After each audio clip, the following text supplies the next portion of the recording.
Всем привет, друзья! В этом видео хочу показать вам модель вот такого вот забавного карапуза от Meng. Это серия World War Toons, то есть мультяшная бронетехника. И наш герой это советский средний танк Т-34-76. Несмотря на всю такую мультяшность, или я бы даже сказал формат шаржа, модель повторяет все узлы реального прототипа и узнается буквально с любого ракурса. Это, я считаю, большой плюс, и такие модели могут быть интересны не только детям, но и взрослым моделистам. С их помощью можно соорудить такие сюжеты, в которых реалистичные модели будут смотреться неуместно. Но подробно свое отношение к этой серии я высказывал в обзоре на посылку с этими моделями. Если вы еще не видели этот ролик, то обязательно посмотрите. Ну а я перехожу к обзору модели. Сразу, что бросается в глаза, это очень добротная, плотная упаковка. Коробка цветная со всех сторон, плотная и очень красиво оформленная. Несмотря на всю игрушечность модели, здесь все же предупреждение стоит от 14 лет.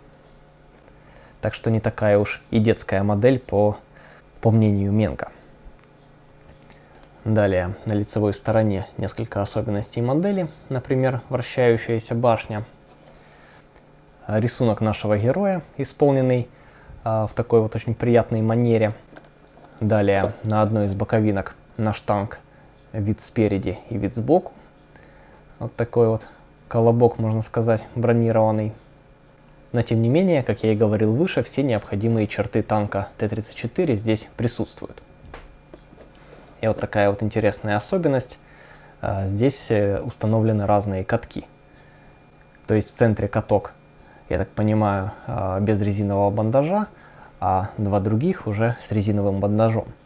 И это тоже реалистично, поскольку такие вот комбинации катков встречались и на реальной технике. Далее повторяется боксарт. Реклама краски от Meng, кстати, никогда не встречал у нас ее. И на обороте реклама серии. Судя по всему, здесь еще присутствует множество фигурок. И этими фигурками, конечно же, можно дополнить модели танков. Но я такие фигурки не встречал. Возможно, это просто рисунок, возможно, они действительно существуют. Надо будет погуглить. И вот он, наш Т-34, еще с двух ракурсов. Очень зрелищная моделька получается, несмотря на такую кажущуюся простоту. Давайте откроем, посмотрим, что внутри. А внутри довольно много деталей. Все уложены в один пакет, и сейчас я его вскрою и посмотрим поближе. Обзор, как всегда, начнем с инструкции. Ну а инструкция здесь это вот такая вот очень плотная и добротная книжечка. Лицевая сторона дублирует боксарт. Далее предупреждение на нескольких языках, включая русский. Раскладка деталей. Декаль. И далее сборка. Очень здорово, что здесь, посмотрите, каждая деталь подписана. То есть ребенок, собирая такую модель, может еще освоить матчасть.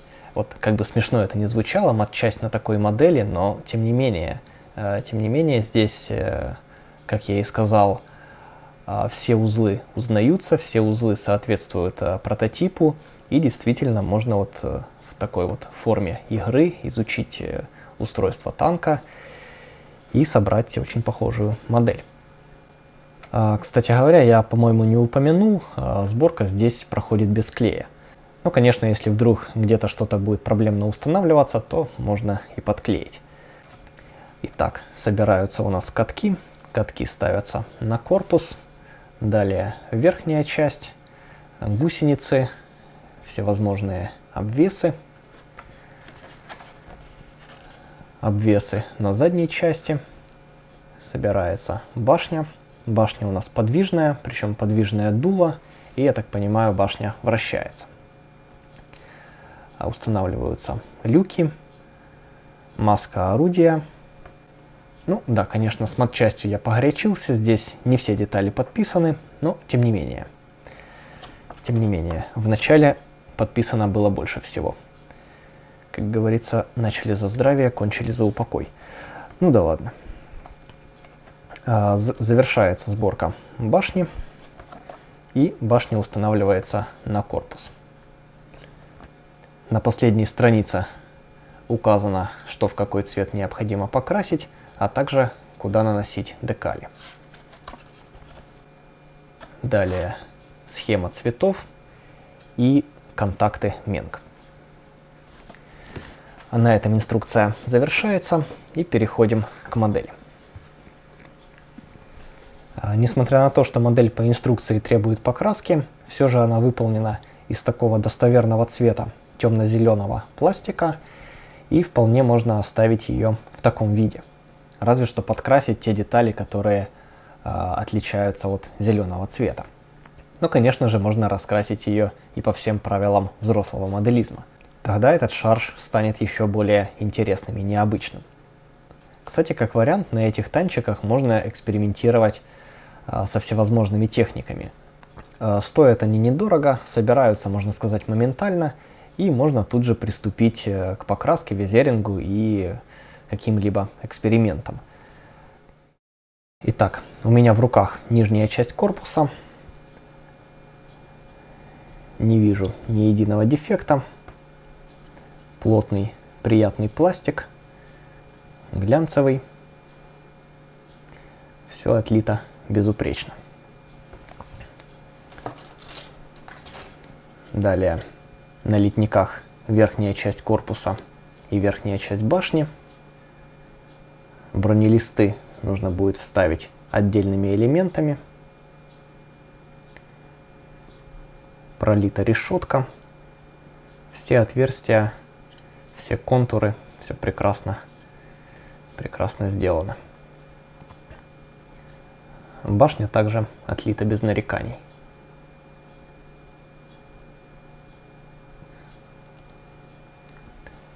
Далее литник с мелочевкой, нижняя часть башни, бортовые бронелисты, лобовой бронелист. Здесь уже отлито пулеметное гнездо, люк механика-водителя, запасные траки, половинки баков. На них же отлиты крепления. Но я думаю, не стоит на такой условности здесь зацикливаться. Достаточно толстые поручни. С ними будет удобно работать. Ну и тем более такая толщина, она в принципе гармонично соответствует стилю модели. Дуло имеет некоторое углубление, так что весьма реалистично. Люки здесь исполнены отдельными деталями, вот так вот аккуратненько. Также есть ряд других мелочей. Одним словом, приятная и весьма здорово проработанная моделька. Но опять же, здорово, учитывая, какого она жанра. А вот он, запасной трак, который крепится за башней.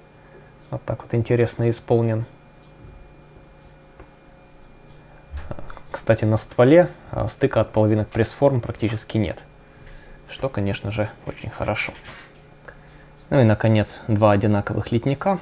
Здесь у нас катки, выхлопная система, некоторая мелочевка, буксировочные проушины, отлиты катки. Также замечательно, хорошо пролиты заклепки, имитация отверстий. Выхлопная труба также рассверлена. Модель, одним словом, весьма и весьма добротная. Пластик, на первый взгляд, достаточно твердый, но как он будет обрабатываться, это мы уже посмотрим. Последняя деталь – это траки. Траки здесь и на всех других моделях серии – это вот такая вот сплошная резиновая лента. Очень хорошо, что ее не нужно склеивать. Но, тем не менее, как она себя поведет, я тут сказать не могу. Будет ли топорщиться, будет ли держать форму, посмотрим. Возможно, придется ее подклеить. Очень здорово, что присутствует детализация изнутри. Вот, не знаю, случайность это или намеренно, но тем не менее вот так вот здорово здесь сымитирована обратная сторона траков. Сами траки похожи на те, которые используются на реальном танке, то есть видно даже, что они чередуются. Так что в таких вот нюансах Менг подходит к вопросу достаточно скрупулезно. Как я уже не раз повторял, несмотря на мультяшность, модель все же весьма достоверная. Сама гусеничная лента достаточно толстая, и вот здесь хорошо видны пальцы. Но это уже такие вот мультяшные издержки. И последнее, что было в наборе, это декаль. Декаль на один вариант. Здесь присутствует номер, отличительный знак, полосы и звезды. Отпечатано все отлично, смещение цвета рисунка я не вижу, но толщина также достаточно хорошая. Кстати, вот видите, звезда и номер, они слиты воедино. То есть проблем с позиционированием друг относительно друга этих объектов не возникнет. Но если вдруг вы решите располагать их в разных местах или использовать отдельно, то, конечно, придется разрезать. Итак, друзья, вот такую вот замечательную модель танка в стиле шарж предлагает компания Менг. Впервые держу в руках подобное изделие и хочу сказать, что мне он очень понравился. С технической точки зрения здесь все просто отлично, прекрасное литье, прекрасная детализация. Ну а с точки зрения смотрибельности модель очень похожа на свой прототип. Думаю, обязательно приобрету что-нибудь и для своей полки из этого направления. Очень хочется, чтобы у Менг появились автомобили. И на этом обзор такого забавного Т-34 я заканчиваю.